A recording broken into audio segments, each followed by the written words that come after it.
wabarakatuh. Mari kita buka kembali mushaf Al-Quran, masih pada surat Al-A'raf. Kita lanjutkan mulai ayat 80 Nabi Lut alaihissalam dengan umatnya. A'udzu billahi minasyaitonir rajim. Bismillahirrahmanirrahim. Ya, kita pahami dulu. Wa Lutan idh qala liqaumi, dan Nabi Lut ketika berkata kepada kaumnya, atatuna fakhisatan ma sabaqakum biha. Ingatlah tatkala Lut berkata kepada kaumnya. Gimana katanya? Atatuna fakhisatan, mengapa kamu mengerjakan perbuatan fahisah? Ya, perbuatan fahisah yang disebut di sini ini laki-laki senang dengan laki-laki. Nah, sebagaimana terangkat di ayat 81 ini. Ini baru pertama yang terjadi di muka bumi, laki-laki senang dengan laki-laki. Itu pada zamannya Nabi Lut alaihissalam. Maka disebutkan min ahatin minal alamin, yang belum pernah dikerjakan ya siapapun, seorang pun sebelumnya. Jadi ini pertama-tama terjadi di dunia. Ya, masa bakokum biha min asyati minal alamin, yang belum pernah terjadi sebelumnya pada seorang pun dari alam semesta ini, selama alam ini ada. Apa itu? Innakum latatuna rijala sahwatan min dunin nisa. Ya, sesungguhnya kamu mendatangi laki-laki untuk melepaskan nafsumu, bukan kepada wanita. Jadi laki-laki sama laki-laki. Bal antum kaum musrifun, malah kamu adalah kaum yang melampaui batas. Melampaui batasnya di mana? Seharusnya kalau laki-laki dengan perempuan, perempuan dengan laki-laki. Ini apa yang terjadi pada kaumnya Nabi Lut itu sekarang ngetren lagi. Jadi gaya hidup dianggap gaya hidup yang bergengsi, ya, dianggap modern. Ya. Wa makana jawab qaumi, maka kaumnya Nabi Lut itu menjawab. Gimana jawabannya itu? Ya. Illa an qalu akhrijuhu min qaryatikum, usirlah Nabi Lut dan pengikut-pengikutnya dari qaryatikum, dari negerimu. Ya. Innahum unasun yatatohharun. Ya, sesungguhnya mereka adalah orang-orang yang berpura-pura mensucikan diri. Jadi kalau toharoh itu suci, ya tatoharun pura-pura suci.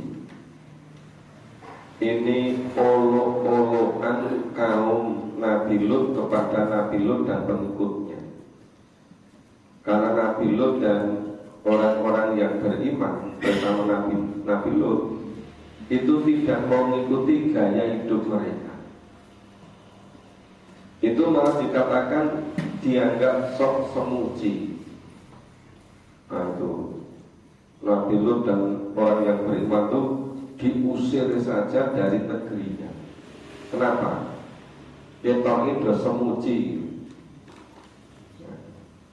Itu sampai sekarang banyak juga istilahnya. Ada mulai memahami Quran itu katakan, oh sekarang jadi orang alim, sekarang sudah jadi orang suci. Nah, terus mulai banyak yang menjauhi. Kenapa kok nggak berteman lagi? Oh dia sekarang sudah jadi orang suci. Nah, itu sebetulnya kata-kata yang membuat olok-olok, ngejek atau menghina. Nah bahasa akademiknya sering katanya bully. Nah di mana-mana sering terjadi bully. Ya. Terus makan jainahu wa ahlahu illam merokata. Kemudian Allah menyelamatkan Nabi Lut dan pengikut-pengikutnya kecuali istrinya. Ini kenapa Allah mengungkapkan istrinya kok dengan kata imro'ata. Kenapa bukan zaujah atau azwaj? Ya. Kok menggunakan istilah imro'ata? Karena kalau menggunakan istilah zauj, azwaj, itu keluarga itu harmoni, keluarga itu sejalan, keluarga itu sama-sama ya satu pemahaman kehidupannya yang harmoni, yang menyenangkan. Ini suami istri tapi berbeda. Maka Allah menggunakan istilah imro'ata, istrinya. Nah, gara-gara istrinya itu tidak mau mengikuti suaminya, tapi malah mengikuti kemauan dari pemuda-pemuda di negerinya, di kampungnya.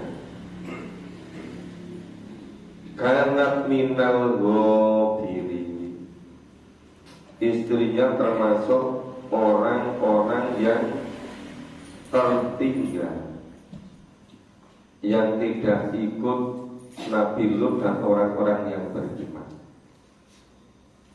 Jadi pada malam hari menjelang waktu subuh, Nabi Lut dan orang yang beriman diperintahkan oleh Allah supaya meninggalkan negerinya, meninggalkan kampungnya. Istrinya diajak, malah noleh-noleh yang budi. Masih dia senang ikuti kemauan keinginan penduduk yang ada di situ. Akhirnya istrinya tertinggal. Nah ketika tertinggal, wa amtorna alaihim matoro, kemudian Allah menurunkan kepada mereka hujan batu. Hujan batu. Ya. Itu yang bukit-bukit bisa meletus melemparkan batu-batu. Dan batu-batu itu mengenai penduduk-penduduk kaumnya Nabi Lut tadi. Maka fanzur kaifa kana akibatul mujrimin, perhatikanlah bagaimana kesudahan orang-orang yang berdosa itu, para pendosa itu. Akibat dari mujrim, hancur semua, binasa semua. Jadi kalau masa para nabi, para rasul, kaumnya dulu yang durhaka, itu Allah langsung membinasakan, Allah langsung menumpasnya. Jadi yang kemarin pagi, misalnya kisah Nabi Soleh, kaum Samud, ya itu nggak mengikuti Nabi Soleh. Nah, kemudian terjadi gempa, ya, 3 hari setelah unta yang jadi mukjizat Nabi Soleh dibunuh oleh mereka. Maka selama 3 hari itu Nabi Soleh dan orang-orang yang beriman supaya meninggalkan tempat itu. Kemudian tempat itu hancur lebur, binasa semua. Ya, yang sebelumnya terjadi pada Nabi Hud, ya, sama musyrik, tidak mau mengesahkan Allah, tidak mau mentauhidkan Allah, tidak semata-mata menghambakan diri pada Allah. Akhirnya terjadi angin topan, angin puting beliung selama 7 malam 8 hari. Ya, terus sebelumnya umatnya Nabi Nuh, ya terjadi banjir bandang, semuanya tenggelam kecuali Nabi Nuh dan orang-orang yang beriman. Sekarang yang sangat berbahaya. Berbahayanya apa? Orang tidak mengikuti Rasul, tidak mengikuti Nabi, tidak mengikuti Allah, tetapi tidak segera dibinasakan. Menganggap itu jalan yang benar. Nah, misalnya masih mengembangkan cara-cara hidup yang tidak sesuai dengan tuntunan Allah dan Rasul. Tapi secara dohirnya, misalnya ekonominya semakin lancar, semakin kaya, semakin menguasai perdagangan, ya, itu kelihatannya sukses. Tapi sebetulnya itu Allah istighfar, ngelulu, tahu ngelulu ya? Ya, diujo, ganti terus itu hanya menambah siksaan di neraka. Siksanya semakin dahsyat karena dibiarkan semakin menjadi-jadi. Nah, seandainya terjadi pada kaum Nabi yang sebelumnya, itu langsung dibinasakan, itu tidak terlalu banyak pengikutnya. Tapi sekarang karena dibiarkan, seakan-akan itu jalan beragama yang betul, terus secara aktif dengan sangat bangga. Sampai mengatakan, ya saya sukses seperti ini masih ngelakoni coro lama, isih ngelakoni coro lama. Nah, terus ngomong dia udah kepencut, melu-melu gitu, melu coro lama. Jadi maksudnya coro lama itu coro hidup yang gak sesuai dengan Al-Quran dan Sunnah. Nah, semakin banyak pengikutnya, kelihatannya semakin kaya, kelihatannya semakin sukses. Jadi berkali-kali saya sampaikan, yang sangat berbahaya adalah orang yang cara hidupnya, kebiasaan hidupnya itu tidak sesuai dengan tuntunan Allah dan Rasul, tetapi masih dibiarkan, ya belum dibinasakan. belum dianggap di dunia ini, belum dimusnahkan. Mungkin nanti mulai menjalankan sakaratul maut, biar mengumpulkan dosanya itu bertumpuk-tumpuk, dengan terus ngajak yang lain. Semakin merajalela, semakin banyak pengikutnya. Nah, itu dianggap cara beragama yang betul. Sudah tidak merasa perlu lagi memahami Al-Quran secara keseluruhan, secara kafah. Menganggap cara beragama seperti itu sudah baik. Nah itu sebetulnya situasi kondisi yang sangat berbahaya. Kelihatannya baik-baik saja, padahal kenyataannya tidak sesuai dengan tuntunan Allah dan Rasul. Nah ini bedanya. Yang kisah di dalam Al-Quran itu ketika kaum Nabi yang diajak mengesahkan Allah, mentauhidkan Allah agar tidak menyembah selain Allah, tidak mau. Kemudian Allah menurunkan azab, mereka dibinasakan. Tapi kalau umatnya Nabi Muhammad yang berbuat salah, ya, yang durhaka, yang mengkufuri, yang musyrik dan seterusnya, dibiarkan. Maka semakin merajalela, seakan-akan sudah beres hidupnya, padahal itu hanya dalam bentuk diujo saja, ya, dibiarin sampai waktu tertentu. Nah itu tadi kisah Nabi Lut dan kaumnya. Yang sebelumnya kisah Nabi Soleh dan kaumnya, yang sebelumnya kisah Nabi Hud dan kaumnya, Nabi Nuh dan kaumnya. Sekarang kita lanjutkan kisah Nabi Shu'aib alaihissalam dan kaumnya.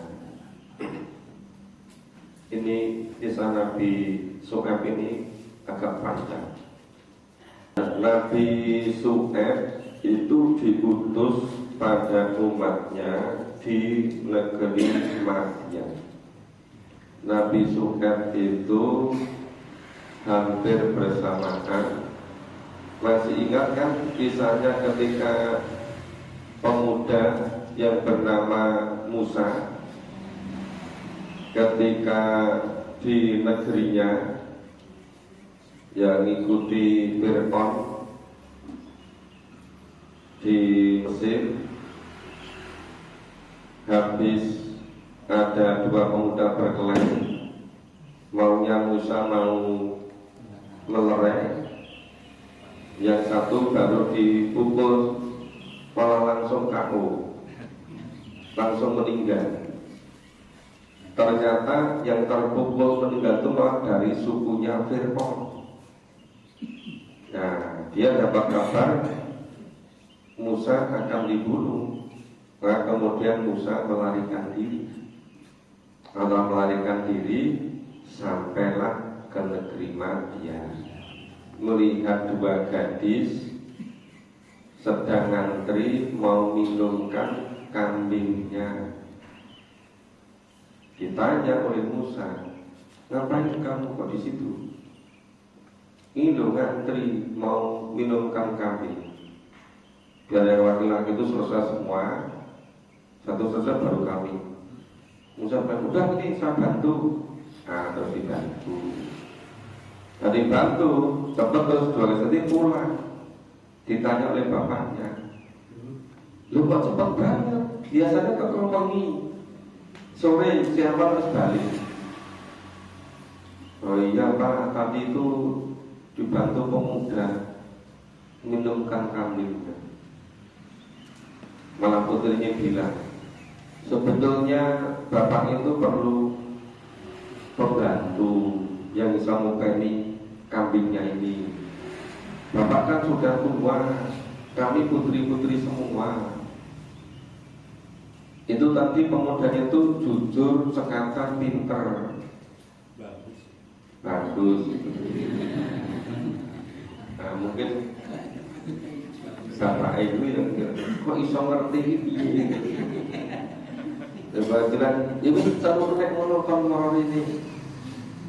Nah, terus putrinya Nabi Shu'aib tadi manggil. Nah, si pemuda yang bernama Musa tadi itu gak bingung mau kemana di situ, nggak tahu arah mana yang dituju dan belum tahu nanti malam tempat di mana makan minum apa.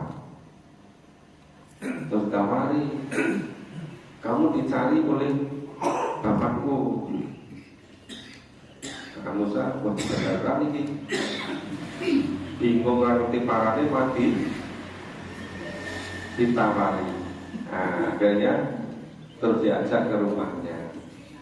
Setelah sampai di rumah Nabi Shu'aib, ditanya, suruh cerita, gimana ceritanya kamu kok bisa bantu putriku minum ke kambing ini gimana? Oh, ceritakan semua. Dan ceritakan, nah kalau kamu tinggal di sini aman, mereka nggak akan berani kejar kamu di sini, kamu aman. Udah ini saja, kamu ikut saya di sini 8 tahun, bantu ini ngopeni kambing jadi penggembala. Syukur kamu genapi 10 tahun. Nanti kalau sudah, saya nikahkan dengan putriku. Nah, Musa ya nggak ada pilihan yang lain. Ya akhirnya diterima. Nah, Musa kerja sungguh-sungguh di situ. Kita kerja sungguh-sungguh. Nah, kemudian sudah genap 10 tahun, sudah nikah. Nah, ini Musa ini kangen banget ingin kembali ke Mesir. Nah, perjalanan nggak jauh sampai malam hari. Ketika malam-malam kedinginan, kasihan sama istrinya. Bilang sama istrinya, kamu tetap di sini ya. Itu di sana ada api. Saya mau ngambil api itu untuk memanaskan. Syukur nanti dapat penerangan. Nah, telah sampai di situ, itulah awal mula pengangkatan Musa sebagai nabi. Nah, cerita berikutnya lain nanti di lain ayat. Sekarang ini kita ikuti kisah Nabi Shu'aib. Jadi cerita itu berseri terus dalam Quran ini. Nah, Nabi Shu'aib katakan, ya qaumi abudullah, hei kaumku sembahlah Allah, malaku min ilahin ghairu, sekali-kali tidak ada Tuhan selainnya. Jangan sampai nyembah selain Allah. Qad ja'akum bayyinatun mir rabbikum, sesungguhnya telah datang kepadamu bukti yang nyata dari Tuhanmu. Fa'uful kaila wal mizana.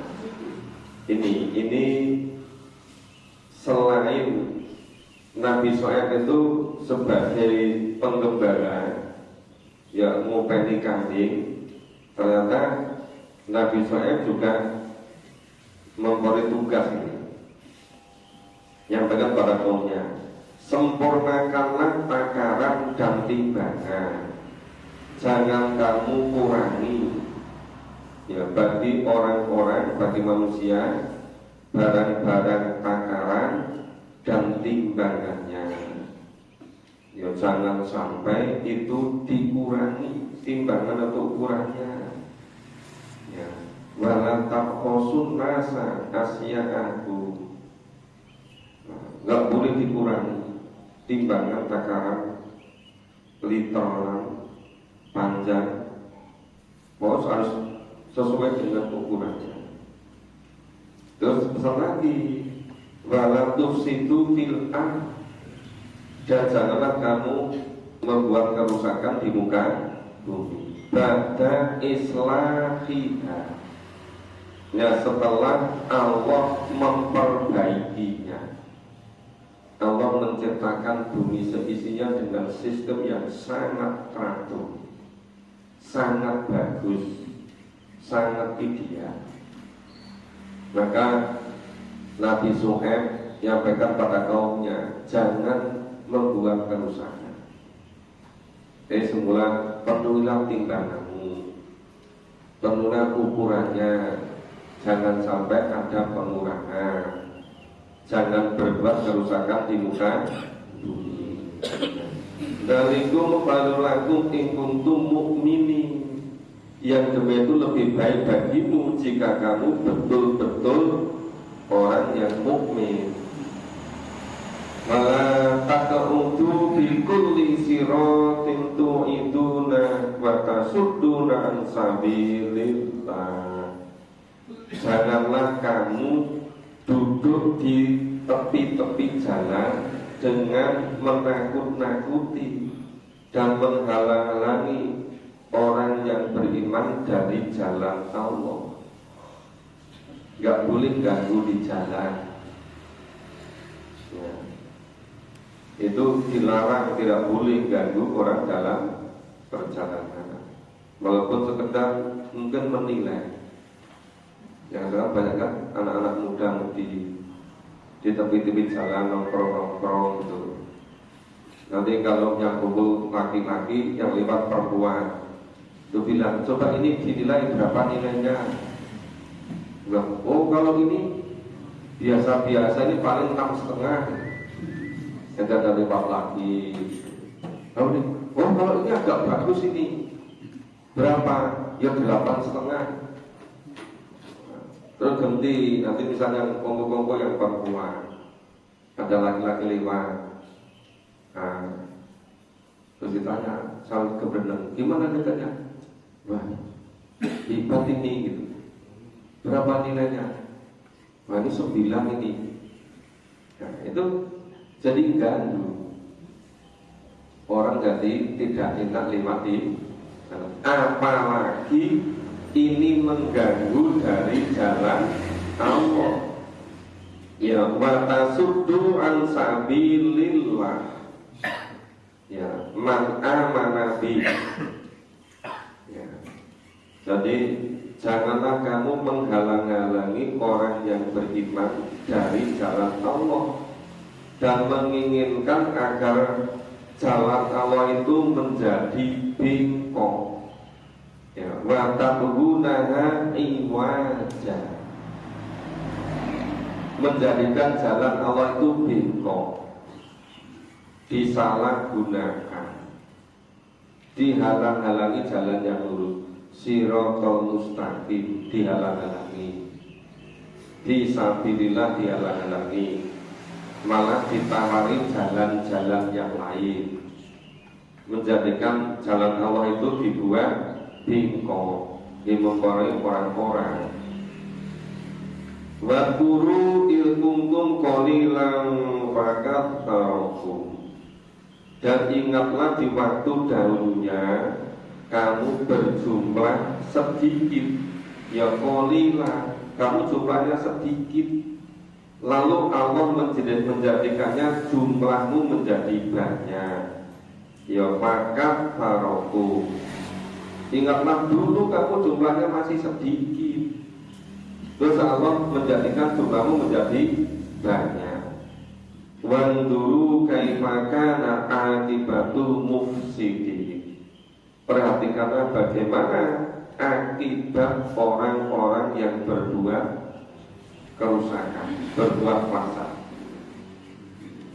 Wa in kana ta'ibatum minkum, dan jika ada segolongan dari kamu apa amanu billadzi ursiltu bi, yaitu orang-orang yang beriman kepada apa yang aku diutus untuk menyampaikannya. Jadi kalau ada segolongan itu orang-orang beriman yang mengikuti apa yang disampaikan oleh Nabi Syuaib, wa ta'ifatul lam yu'minu, dan segolongan yang lain itu tidak beriman.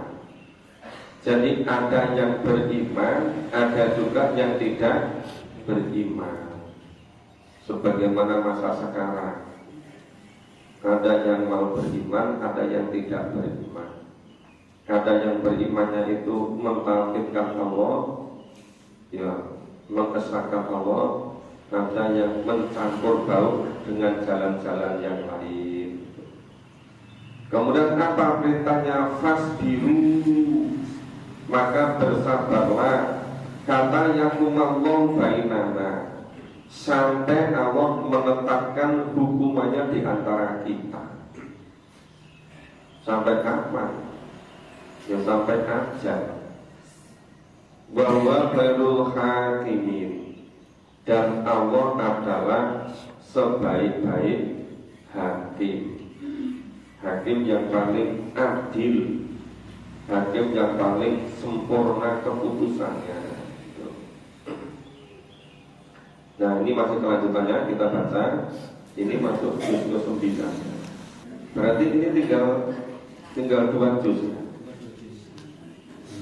Tinggal 2 juz. Jadi kita baca. Kita pahami dulu. Ini para tokoh-tokoh, pemuka-pemuka kaum Su'aib itu mengatakan, nah, mereka menyombongkan diri. Sambil menyombongkan diri mengatakan, sesungguhnya kami akan mengusir kamu, hai Su'aib, dan orang-orang yang beriman bersamamu dari negeri ini. Nah, jadi malah nabinya diusir. Nabi Soleh diusir dari Makkah dengan orang-orang yang beriman, kecuali kamu kembali kepada agama kami. Ya, jadi awlata'uddunna fi millatina, kalau kamu mau kembali kepada agama kami, kembali kepada agama nenek moyang, nek cara ini mau mengikuti cara lama gitu loh, karena masih sama ngamalkan cara-cara lama. Kalau tidak mau, akan diusir dari negerinya. Jadi ternyata yang namanya ngancam, nakut-nakuti, memboikot, mengusir, mengucilkan, itu bukan hal yang baru. Sudah sejak zaman Nabi Su'aib. Kalau sekarang itu nggak usah takut, dunia cuma sebentar. Orang bisa ngucil itu ketika mungkin sedang berkuasa saja, ya kan? Mungkin ketika menjadi ketua RT, RW atau apa itu iso begitu. Tapi begitu nanti sudah semakin tua, semakin dengan ajal, nah, tinggal menyesal terus. Makanya untuk berpegang teguh pada Tuhan Allah itu nggak usah takut. Toh tidurnya hanya sebentar. Kita itu orang biasa. Diancam itu biasa, mau dikucilkan biasa, ditakut-takuti. Nera melu coro agama lama, engkau nek mati orang dikubur. Itu macam-macam ngancam itu. Jadi kaya yang duwe bumi ini, kaya yang menguasai. Betul, engkau nek diperlu orang dibantu. Pokoknya segala macam untuk intimidasi, macam-macam. Ternyata cara-cara lama sudah terjadi semenjak Nabi Soleh. Nah, apakah kamu akan mengusir kami, kendati pun kami tidak menyukainya? Nah, Nabi saya tanya, apakah kamu mengusir kami? Terus jawab, sungguh kami mengada-adakan kebohongan yang benar, yang besar terhadap Allah. Jika kami kembali kepada agamamu, sesudah Allah melepaskan kami daripadanya. Jadi kalau kami kembali kepada agama lama, agama Buddha, nah itu berarti mengada-adakan itu pengkhianatan, kebohongan yang sangat besar. Tidak boleh oleh Allah SWT. Nah, dan tidaklah patut kami kembali kepadanya kecuali jika Allah Tuhan kami menghendakinya. Pantang menyerah. Kualitasnya Nabi berbeda dengan kita. Kita itu baru ditakut-takuti. Wong nek memahami Quran terus ora melu cara beragama cara lama, wong dikucilke saka kampung wis wedi. Ya karena kualitas kita bukan kualitas Nabi, bukan belum kualitas sebagaimana yang dibimbing oleh Nabi Sohaib. Nabi Sohaib pantang menyerah. Kalau menyerah, nah itu nanti jadi kebohongan yang besar, kesalahan yang besar. Nah, terus berikutnya, pengetahuan Tuhan kami meliputi segala sesuatu. Wasi'a Rabbuna kulla syai'in ilma. Terus Allah tawakalna, kepada Allah semata kami bertawakal. Rabbana ftah bainana wa baina qaumina bil haqq. Ya Allah, berilah keputusan antara kami dengan kaum kami dengan adil, bil haqq, dengan benar. Wa tahdul fatihin. Engkaulah zat yang memberi keputusan yang paling adil, yang paling baik. Wa qala mala'ul ladzina kafaru min qaumi. Ini pemuka-pemuka kaum Sohaib ini, ya yang masih kafaru, yang masih kafir tadi berkata sama di antara mereka. Gimana katanya? La ini tabatum Su'aiba innakum idalla khosirun. Sesungguhnya jika kamu mengikuti Su'aib, tentu kamu jika berbuat demikian menjadilah orang-orang yang merugi. Ini pokok-pokoknya itu bujuk ngandani. Nek kamu mengikuti Nabi Su'aib, kamu akan merugi.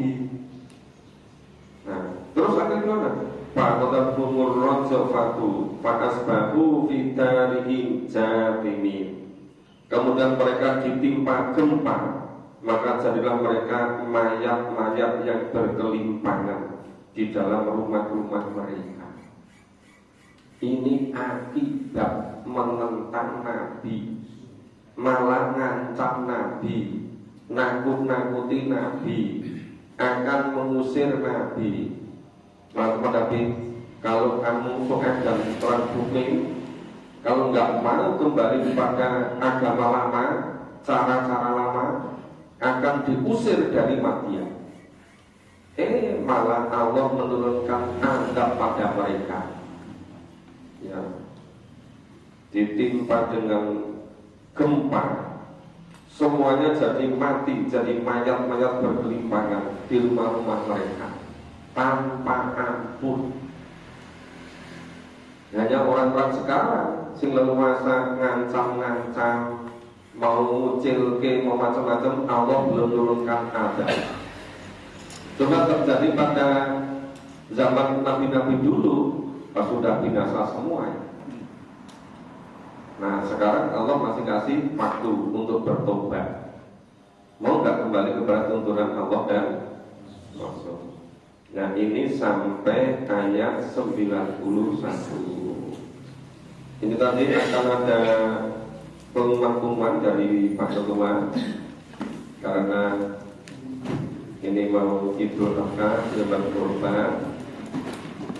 Besok tanggal 9 hari Akad, hari Senin Idul Adha.